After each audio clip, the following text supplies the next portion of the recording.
visababishi hatari vya saratani ya tezi dume. Sababu ya kwanza ni mwanaume mwenye umri kuanzia miaka 45 na kuendelea yupo kwenye hatari kubwa sana ya kupata tatizo hili la tezi dume, japo sio wote. Sababu ya pili ni mwanaume ambaye kwenye familia yake kuna historia ya ugonjwa wa tezi dume. Kama wewe kwenye familia yako kuna historia ya ugonjwa huu, hakikisha unaanza kufanya vipimo pale tu unapofika umri wa miaka 30.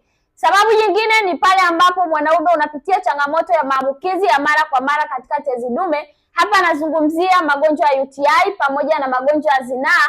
Ni moja ya sababu kubwa ambayo itakusababisha wewe mwanaume kupata tatizo hili la saratani ya tezi dume. Sababu nyingine ni wanaume ambao wako na uzito mkubwa sana. Hii pia ni moja ya sababu kubwa ambayo inasababisha mwanaume kuja kupata tatizo la saratani ya tezi dume. Bila kusahau lishe duni pamoja na upungufu wa vitamini, mfano vitamini D. Kama wewe ni mwanaume ambaye umekuwa ukipitia changamoto hii ya saratani ya tezi dume kwa muda mrefu na umejaribu kutumia dawa nyingi sana bila mafanikio, basi mkombozi wako amepatikana. Afya Yako Mikononi Mwako tumekuwa tukiwasaidia wanaume wengi sana kupona tatizo hili bila kufanyiwa upasuaji. Popote ulipo duniani, package za Afya Yako Mikononi Mwako zinakufikia. Lengo na madhumuni kuendelea kuwasaidia wanaume wengi ambao wanapitia changamoto zote za afya.